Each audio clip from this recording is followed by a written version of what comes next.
I'm live. Yeah. All right. Here we go. Another video, another show.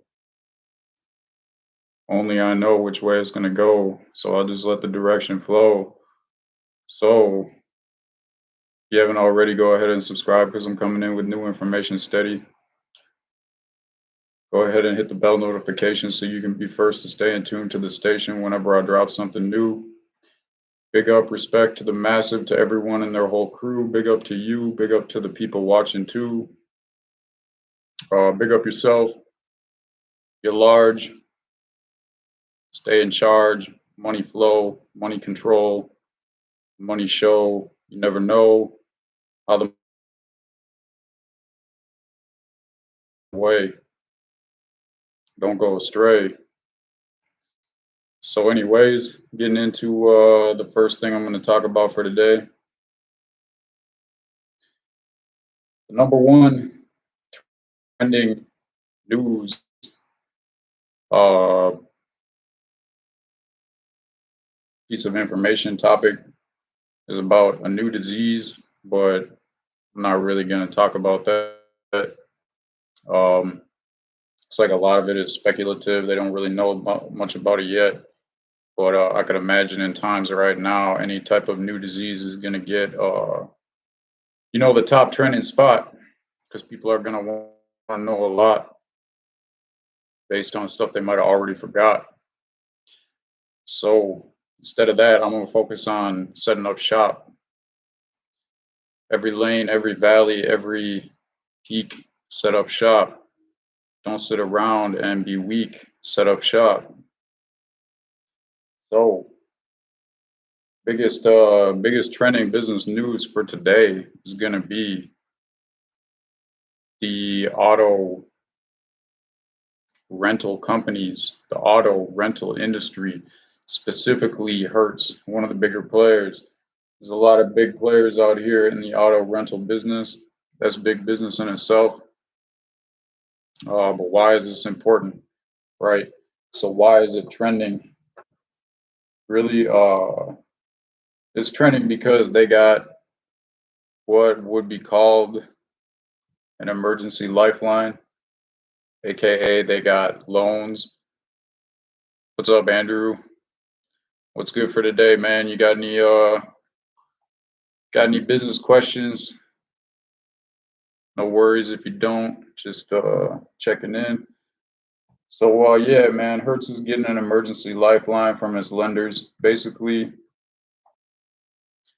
a bunch of lenders that have already been lending to Hertz have given them a basically more time to pay back because Hertz, like I've been saying, like a lot of these big businesses that have been paying out, millions of dollars to their CEOs and paying their people garbage, in my opinion.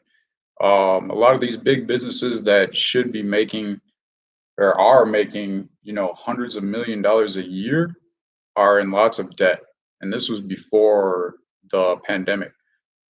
So, what exactly is an SDR?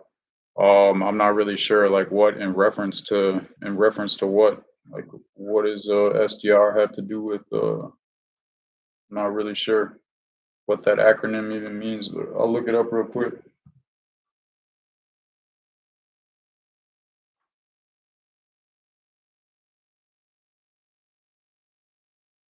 Something to do with the International Monetary Fund, with the IMF, if that's what you're talking about. SDR is a reserve asset created by IMF to supplement its members' countries' official reserves. So basically, it's like special reserve of money for any country that is part of the IMF. Yeah, IMF actually, this trader said that we should invest in SDTM. That must be a stock, I guess. Yeah, I'll look up this the chart for this stock real quick. I'm guessing, yeah. So basically, I was going to talk about the IMF for a second, but I'll just pretty much say that they have a model of making loans to poorer countries where they basically like, how would I say this nicely? Like they basically require in return for the loans that these countries need that these loans pretty much like sell out, or these countries have to pretty much sell out. In my opinion, they pretty much have to sell out, and they're never. It's very rare where after a country deals with the IMF money that they really are able to like have business as usual. It makes it so like poor countries that have very good agricultural areas end up having to like import all their produce and food from other countries that it just doesn't make sense. That's just one of the many things. But yeah, I'm about to look up this SDR chart real quick. So I'm pretty much just going to trading view, and I'm going to look up SDR.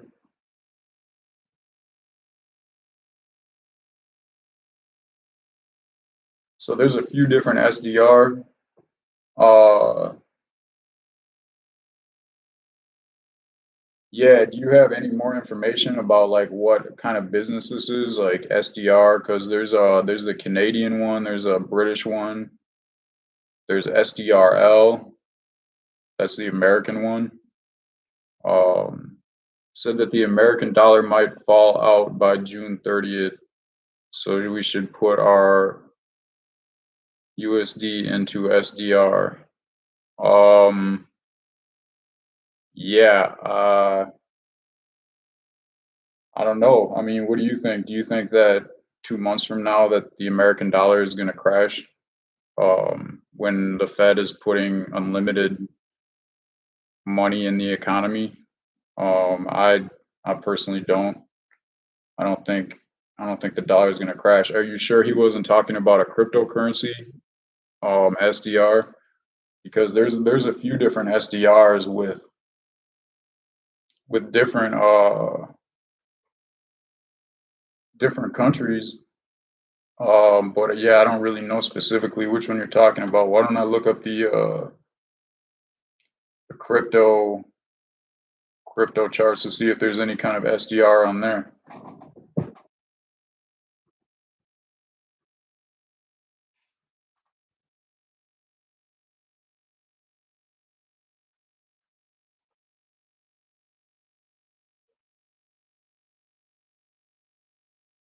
Okay, yeah. So I'm guessing I pretty much think so. It is with the. It's not a stock. It's probably with the International Monetary Fund.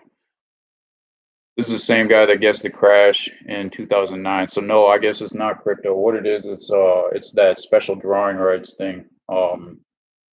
It's like reserve assets. I'm not sure why this would be the place you would want to put your money in if the dollar crashed. Um, yeah, that would really help explain a lot. But basically, the reason that he's really talking about this, okay, I pretty much found it right now. Yeah, so the IMF has a trick up its sleeve when fiat fails, its own coin. So yeah, it basically is a crypto. It's a crypto that's owned by the IMF. I didn't even know about this. That will be our next currency. Okay. I don't really I mean that's like wow, yeah, that's a pretty big guess as to what's going to happen. But see, there's a lot of people I feel like in the crypto world that think that the dollar is going to crash to zero, and Bitcoin is going to be, or some other cryptocurrency is going to become the world reserve currency. But I personally don't really see it like that. I think that the way that the world's governments are set up, specifically more than any other, United States of America, that like they've already said, they've got unlimited access to printing out funds. So they're just going to print out as much money as it takes to bring the economy back and then worry about it later.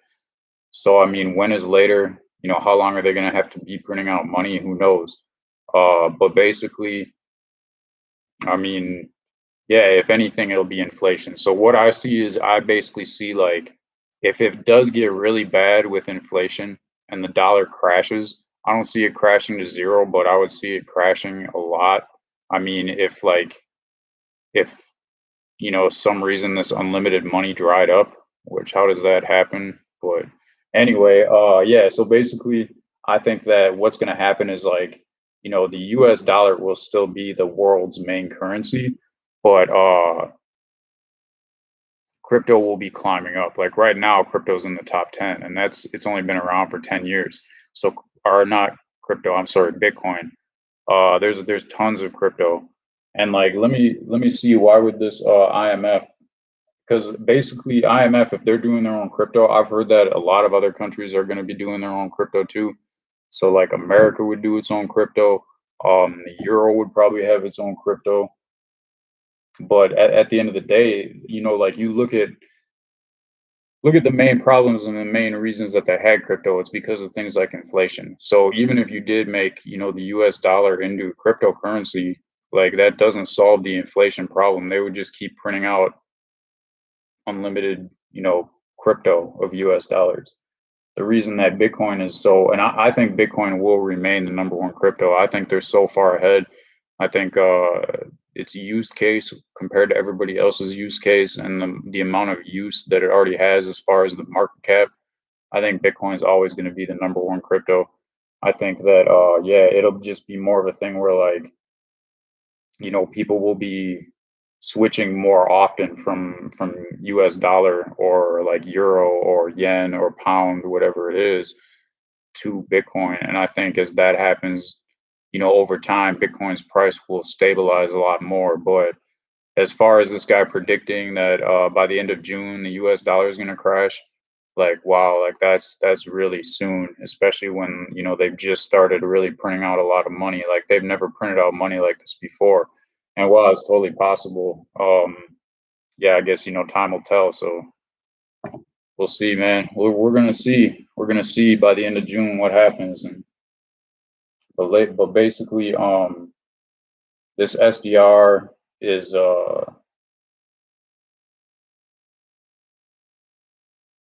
whoa, it's not even an actual currency, but a potential claim on the freely usable currencies of IMF members. So yeah, if the IMF wasn't already like shady and corrupt enough, now with this they'll be able to basically, from what it sounds like, they'll be able to take out IOUs from IMF money, which I mean, I'm sure they'll use it for good purposes like they've already demonstrated in the past. Uh yeah, if anybody wants to know more about, yeah, see, like he's not getting people to buy his stock. Like this is not a stock that like people will buy. Like this is a currency that would basically like be like an IOU from what it looks like. Um so this wouldn't help him. I mean, unless he was in the IMF. But I think more my intuition says that if this guy predicted the 2009 crash, he's more of like a bearish mindset. That there's people out there that really think like everything's going to fail all the time, and there's a lot of that in the crypto world. Like a lot of these people in cryptocurrencies are very very smart. Like the kind of information that they put out on a daily basis is like a million times better than anything that you would read in any of the like mainstream. Yeah, he's probably just a trader and he probably sees this as like an opportunity, but yeah, I don't see any way he would be personally benefiting from this. He probably just thinks that like, everything's or the dollar is going to crash. But just the fact that he thinks the dollar is going to crash by the end of June makes me really skeptical. But I mean, a lot of people in the cryptocurrency world, they've been saying that the dollar has been going to crash for like the last 10 years.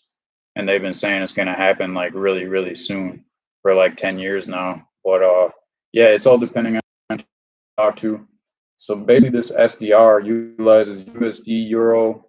Yeah, so it's like Great Britain pound, yen. It's like every basically global dollar. System is made to enable liquidity in international finance when assets like gold or other fiat currencies fail to do so. Okay, I mean, like that makes me like, okay, if this SDR is going to be more liquid, then liquidity basically means like how much money is like flowing into it, in and out of it. So like if something is really liquid, like and you have a lot of money in it, there's no worries that you can get your money back if you need to sell it. But if something's really illiquid, say like a lot of penny stocks, that's the problem is people try to make money with penny stocks and then they go to sell, but there's like they're so illiquid. They lack liquidity so much that when people go to sell, they can't even find someone to like buy from them. So they end up like losing way more because they can't sell. But I mean, this is like assuming that gold and fiat currencies will become less liquid than this SDR. Um,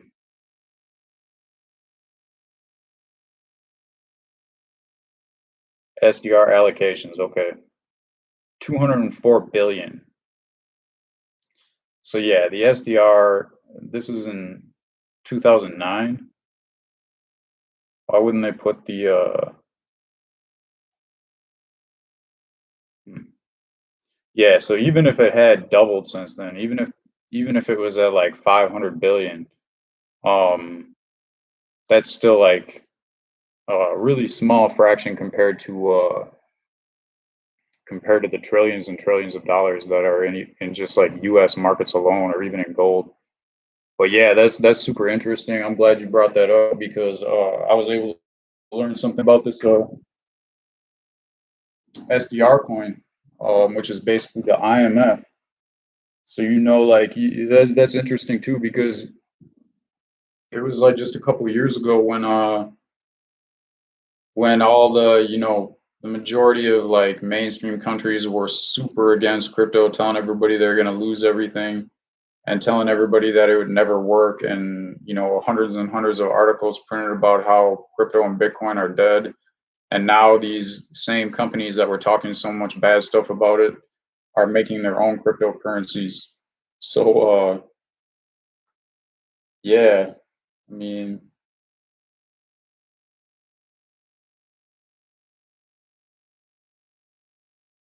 but yeah, I'm gonna do some more research on this later. I'm just glad I found out about it. So yeah, thanks again. Big up yourself for bringing that up. I'm gonna get back to the trending news real quick. So yeah, basically Hertz rental car company. They were already in a ton of debt, like a lot of other big businesses. That you look at how much money they're making, and it's like, wow, like man, so many people out here that work like 2 or 3 jobs just to like pay their bills, and this company is making hundreds of millions of dollars a year, and they can't even stay out of debt. So yeah, I mean that anyway. Yeah, lenders had given them an extension, but even then, like, what if they didn't pay him back? Like the lender, Hertz would not have like probably gone out of business. The lenders probably would have just taken over more control than they probably already have. But okay, so what I'm seeing, the main reason, like, really that hurts, main reason really that hurts, this is being brought up, because of this, Hertz stock fell 11% today, and right at the time is down 80% of this year. And this is to me, this is awesome because like I didn't even really, when I was first watching the crash, I was looking at the best opportunities and I was seeing like airlines, cruise ships, but like rental cars never even came to my mind, like the rental car industry. But like reading this more and more of this article, it makes a lot of sense because it says the rental car industry gets the majority of its business from their airport locations. So obviously, if people are not flying, they're not going to be renting cars. So that cuts off like a ton of income right there. And then on top of that, you've got people just, the rest of their business, people traveling. People aren't really traveling like they used to. And if they are, not traveling as far. So basically, yeah, that's really hit Hertz, Dollar, Thrifty, and Firefly Brands. Um, dude, Hertz has 12,400 corporate and franchise locations worldwide. So I mean, yeah, they're like one of the major players. Um, People flying through U.S. airports is down 95%.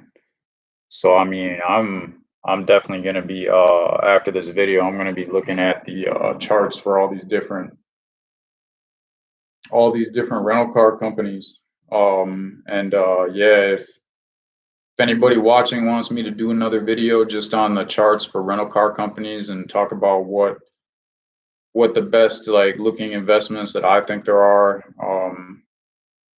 yeah, just let me know in the comments. So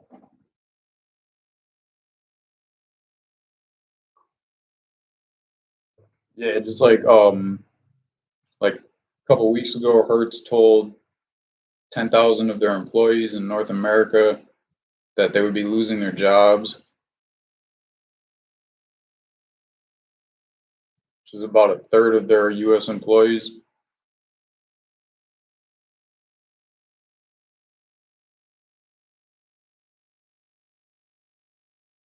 Wow, Hertz posted annual revenue of 9.8 billion last year. Like, dude, that's like talking like $100 million times like 100 almost. I mean, like that's crazy. Like, how do you make $10 billion in a year and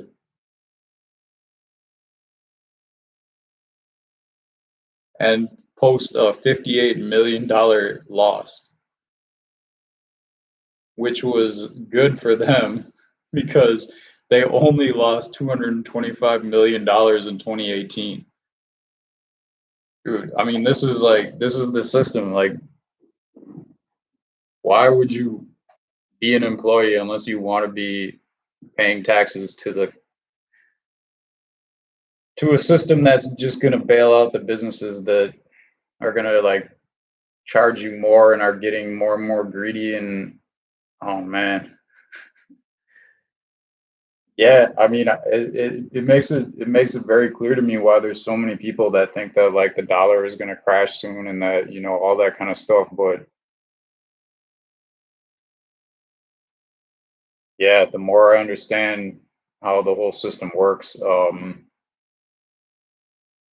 like the more I realize that they're not lying when they say they have unlimited funds to inject into the economy. Like they will just print it out and they're gonna bail. They're gonna need like their focus is on getting the economy going again. So I mean, the only way I could see it really failing is if they put like the ridiculous amounts of money that they put back in the economy, and then it just can't get started again.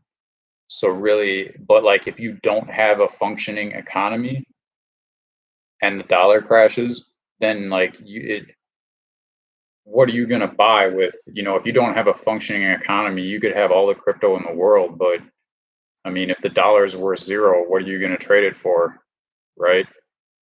I mean, plus like what are you going to buy if there's no functioning economy? That means like there's no business. How can business run if there's um, no one to run it? No one will be able to run it because there wouldn't be the infrastructure to support it. So yeah, I mean that's like something like I really like. I really hope it doesn't happen. I don't see it happening. I see crypto working together with the dollar and everything like that, and I see businesses. Really, what should have happened? Like this should have never happened. Like during 2008 when the last crash happened and all these businesses and banks got bailed out and people were protesting, which people obviously can't do right now. People didn't get bailed out. People lost their homes. uh, regulations were set that kind of helped from businesses not to like do the same shady things that they all unfortunately got away for. So no one got punished. No one even got really a slap on the wrist. They just a lot of them got like money and bailouts. And then the people suffered, the economy suffered. So like that's the problem right there is like nothing happened. These people just kept doing business as usual. They had some regulations and restrictions, um, which were reversed. A lot of these regulations and restrictions were reversed or taken away once by like a change in like the political structure, whatever you want to call it. I don't really want to get too much into politics, but basically, yeah, made it even easier for these businesses and banks to go back to exactly what they were doing before. And now look what happened again. Like so they're all getting bailed out again. Are they gonna adopt the way that they do business to make it so that they don't screw over the economy? Because like how many times like I think the economy will get back to normal, um, at least functional again.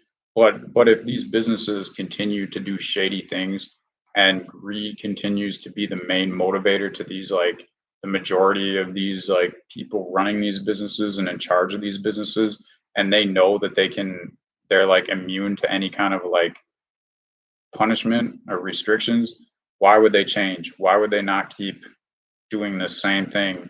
And then what's going to happen 10, 20 years from now when the next thing happens that causes another correction or whatever they want to call it, whatever the economists want to call it in the economy with the stock market? Are they just going to keep bailing these guys out for thousands of years, and that's just going to be the way the world works? And then who knows? But basically, hopefully, like something's done that these guys have actually like they have to like be responsible for what they're doing. But anyway, yeah, it kind of went on some kind of tangent there for a second. So yeah, getting back to the next trending business news thing is going to be the J. Crew. I was talking about that yesterday. Yeah, there are some pretty negative people out there. I try not to be one of them, but yeah, you just gotta stay positive, like, because I'm really all about crypto. But yeah, there's some people in the crypto world space, whatever you want to call it, that just think everything is gonna fall apart. And some of them, I feel like they really almost want everything to fall apart. Like that's gonna make them like generate more money. Like they're hoping like everything collapses, so then like their crypto prices will go way up or something like that. And I'm like, I don't really think that is gonna work out well for you if it you get what you want. But uh yeah. Anyways, so yeah, basically J. Crew is uh is basically like, yeah, we got our money. We're no longer in debt anymore. We used our bankruptcy and our lenders to pay off this debt, and now we can invest money in back into our stores, even though their brands have been like steadily becoming less and less popular. So yeah, I mean, same thing. What are they gonna do? Are they gonna stop taking on debt they can't repay? Are they gonna start showing a profit? Or are they just going to need another loan in a year or 5 years or 10 years from now? But yeah, as of right now, the news yesterday with J. Crew was like really negative, talking about like, oh yeah, they might go out of business. And today it's like, oh, we're reborn, we're finding a new life, but it will be a challenge. Like, okay, well, we'll see. Hopefully, you guys learn from your mistakes. So like another thing trending right now is Monopoly. Just made a Baby Yoda theme. Monopoly board, some like Star Wars thing. Which, yesterday was some kind of Star Wars day, so it makes sense that they would have dropped it yesterday.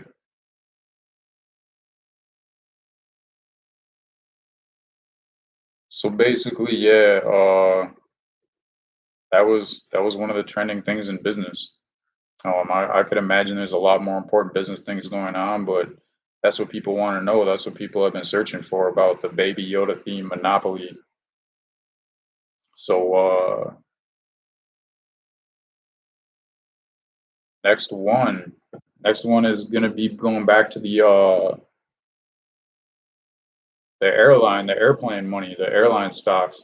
So basically, Warren Buffett recently was talking about he's his company Berkshire Hathaway, Berkshire Hathaway. Anyways, his company that he runs with Munger, basically they own like 10% of a lot of these major airlines and stocks. RIP Sandhu. Um,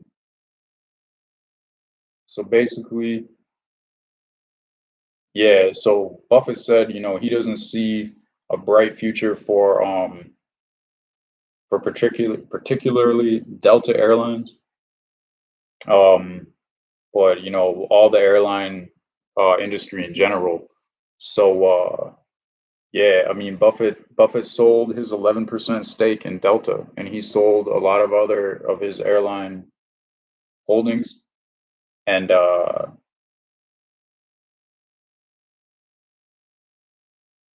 yeah, basically what's because Buffett said like he doesn't think this is a good business model, but now like these companies are saying like, wait, we'll definitely make it through this, and we'll be better than before. But Buffett's basically guessing that I don't think the airline company is going to be what it used to be. I think that people are going to be a lot different in regards to how they like travel after from now until like in the future. So that's just like Buffett's a really smart investor. He's got to be one of the best investors out there in our lifetime, and he doesn't see a bright future for these places. But I mean, really, like you look at it, and it's still the airlines. Like they're gonna get bailed out no matter what, even if they do go broke. Which a lot of these won't even go broke. But yeah, airlines will still be there. It's gonna be interesting to see. Buffett's not always right.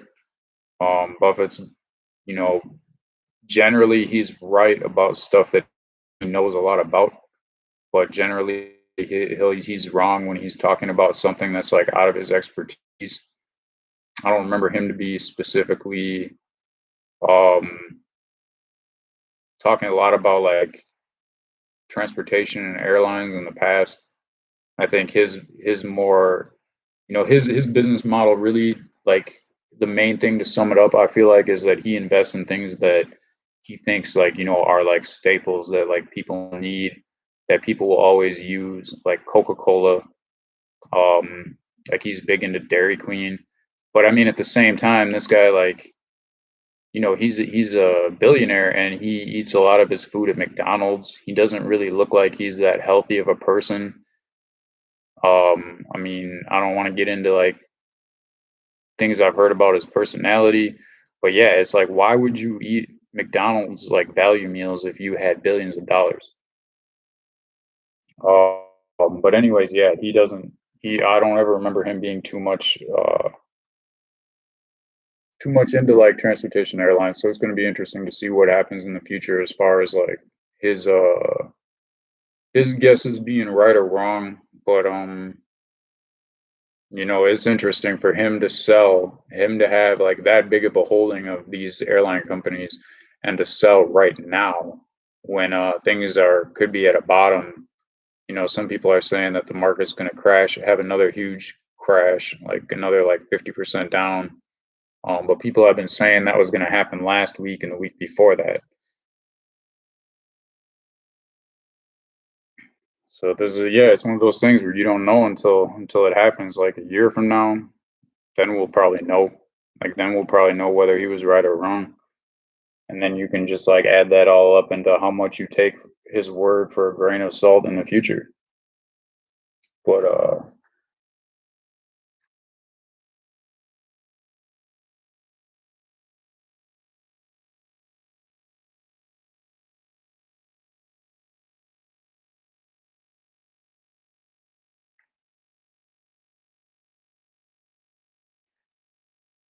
yeah, so this company has like 90,000 people employed. Delta Airlines has 90,000 people employed worldwide with their headquarters in Georgia, and like third of their employees are in Georgia. Um, we'll see what happens. Yeah, so that's really about all about that.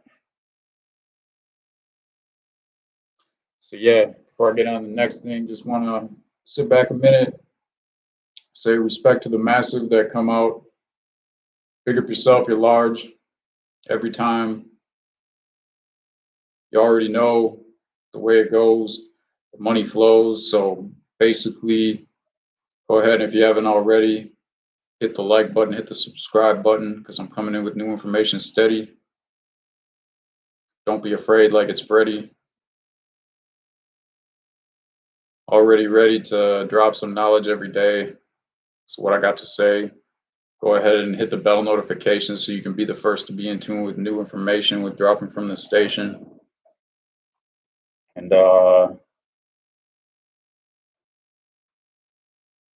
yeah, just all these things that you could do would help me reach more people, get more information out to more people.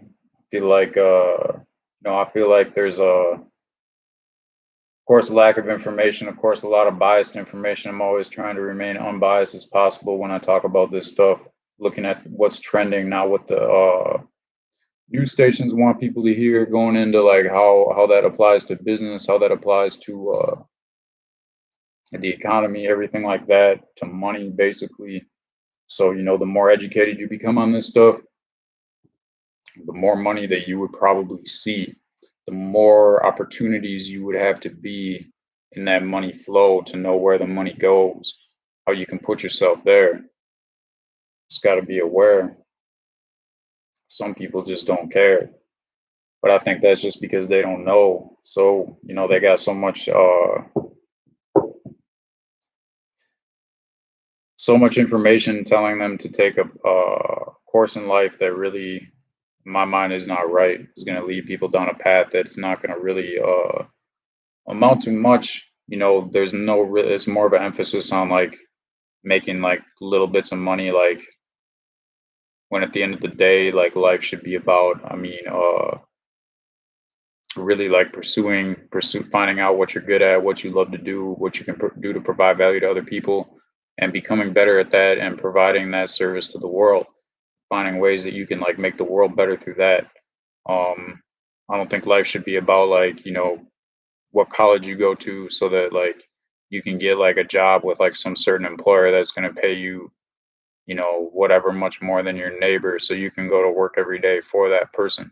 Like no, because at the end of the day, whether it's money or no money, whether money didn't even exist, whether you're broke or whether you're rich, I mean, if you're not living your own life, if you're not living your own values, if you're not doing what you enjoy, if you're not turning that into what makes you employed, then like what's the point, right? What's the point of going through life just to make some paper? What's the point of going through life if you don't even enjoy what you're doing? You're spending the majority of your time at a job and you don't like it, you know? What's the point? Like why not risk it? Why not take a risk, and why not try starting your own business? Why not try starting your own passive income sources? Why not try taking up your own hobbies and making them into, sources of income, into employment? So basically, yeah, that's like it's like the bigger picture, like the reason I'm out here, the reason I'm trying to like provide information in the first place. So I won't be in the worst place. So anyway, yeah, I think that's gonna be about it for today. Hope you got some value out of what I had to say. So before I go off, anybody like to come in with you know, any questions about business, any anything they were wondering about, any kind of like direction they might need on some passive income. If you don't get a chance today, I'll be back. Haven't set up like a definitive definitive oh man definitive schedule yet of when I'll be on, when I'll be going live. So like yeah, until I do that, it might be kind of hard to link up at the same time frame, especially if you're in a different time zone. But just maintain that I'll be on almost every day, trying different times, so no delay. And hopefully you can get some value off what I had to say. So bring it to them right away. That's it for today. I'm out. Peace.